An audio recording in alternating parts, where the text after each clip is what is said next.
آج جو مظاہرہ آپ کے ساتھ مل کر گلاسکو کی اس سرزمین پر میں نے دیکھا ہے، مجھے ایسا لگتا تھا کہ اس مظاہرے کو دیکھ کر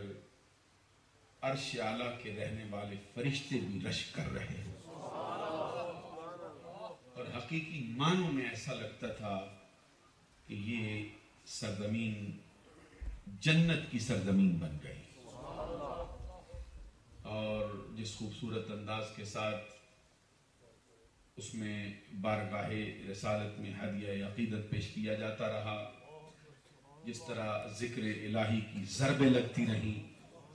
ایسا لگتا تھا کہ جیسے کفر کے در و دیوار اس کی ہیبت سے ہلتے ہوئے دکھائی دے رہے ہیں، اور دکھی دلوں پر اور زخمی دلوں پر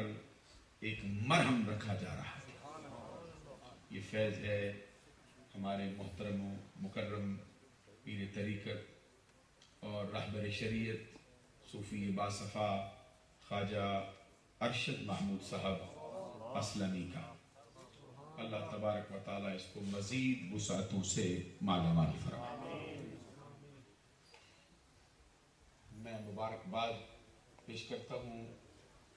آج کی اس پروقار تقریب کے منتظمین کو، بالخصوص صوفی فیاض صاحب کو اور دیگر ساتھیوں کو، جنہوں نے اس طرح کا مظاہرہ اس سرزمین پر کیا ہے جو یقینی طور پر اہل اسلام کے لیے فخر کا باعث ہے۔ جہاں تک اس پورے پروگرام کا تعلق ہے، یہ سارے کا سارا پروگرام ہر اعتبار سے ہر لمحہ محتاج ہے اپنے پیر و مرشد کا، جو بیک وقت برہان الواصلین بھی ہیں اور سلطان الاولیاء بھی ہیں، یہ پیکر صدق و صفا بھی ہیں اور مرکز مہر و وفا بھی ہیں، جو آیت من آیات اللہ بھی ہیں اور اس دھرتی پر حجت اللہ علی العالمین بھی۔ میری مراد غوث زمان، قطب الاولیاء، خواجہ خواجگاں، شہباز عارفاں، ثانی زریں زربخت حضرت خواجہ صوفی محمد اسلم صاحب رحمت اللہ علیہ وقدس سرہ العزیز۔ اللہ تبارک و تعالیٰ ان کی قبر پر کروڑہا رحمت نازل فرمائے۔ جس طرح کا ماحول انہوں نے اہل اسلام کو عطا فرمایا ہے، اس کی مثال ہمیں پوری روئے زمین پر کسی اور جگہ پر دکھائی نہیں دیتی۔ نعرہ تکبیر، نعرہ رسالت، نعرہ تحقیق، جشن عید میلاد النبی، شان سیدنا صدیق اکبر، اذان حضور خواجہ خواجگاں، دربار عالیہ شاد پور شریف، دربار عالیہ سلیال شریف، جیوے جیوے جیوے جیوے۔ تاجدار شاد پور شریف نے اہل اسلام کو جو ماحول آپ کی شکل میں دیا ہے، یہ 1400 سالہ تاریخ کے لیے اہل اسلام کے لیے فخر کا باعث ہے۔ 1400 سالہ تاریخ کے اندر ہم پر یہ الزام رکھا جا رہا تھا کہ آستانے بڑے ہیں، مشائخ بڑے ہیں، مرشدین بڑے ہیں، لیکن ان کے مریدوں میں وہ جھلک دکھائی نہیں دے رہے۔ اللہ تبارک و تعالیٰ نے سرزمین پنجاب میں ایک ایسا مرد درویش پیدا فرمایا ہے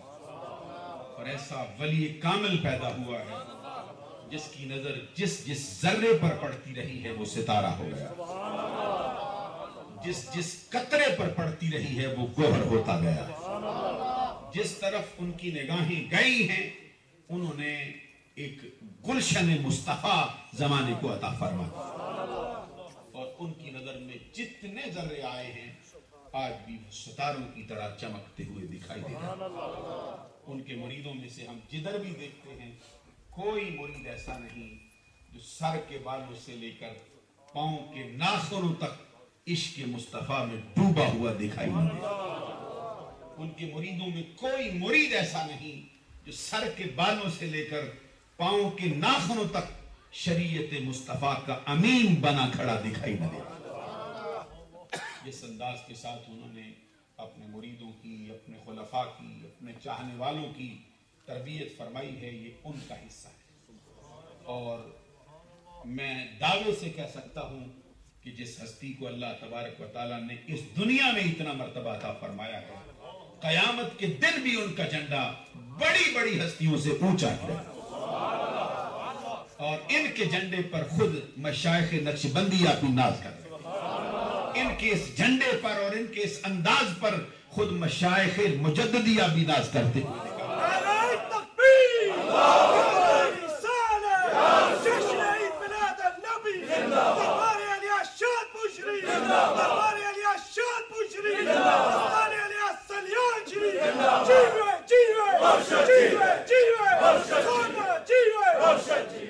اور پھر یہ نہیں کہ جب تک زندگی کی سانسیں قائم رہیں، جب تک زندگی کی سانسوں کا سلسلہ جاری رہا، اس وقت تک یہ فیض جاری تھا، بلکہ ان کا فیض تو آج بھی اسی طرح جاری ہو۔ زمانہ سمجھتا ہے کہ وہ چلے گئے ہیں، لیکن حقیقت یہ ہے کہ وہ آج بھی روحانی طور پر زندہ ہیں،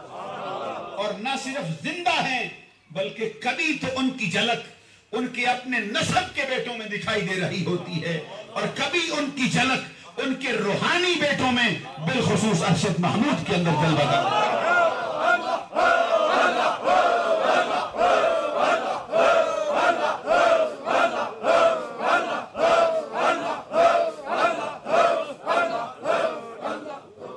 اور ان کے فیض کا یہ سلسلہ جو انہوں نے اپنے بیٹوں کو، اپنے ماننے والوں کو عطا فرمایا ہے، ابھی ہم دیکھ رہے ہیں کہ پہلے تو نعرہ صرف اسلمیوں کا لگ رہا تھا، آج ہم سن رہے ہیں کہ رب ذوالجلال نے اس دھرتی پر نعرہ ارشدیوں کا بھی لگا دیا۔ تو یہ فیض ہے جو قیامت تک جاری و ساری ہے۔ یہ کبھی حضرت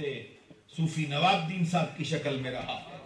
کبھی حضرت خواجہ حافظ عبد الکریم صاحب کی شکل میں رہا ہے، کبھی یہ نور محمد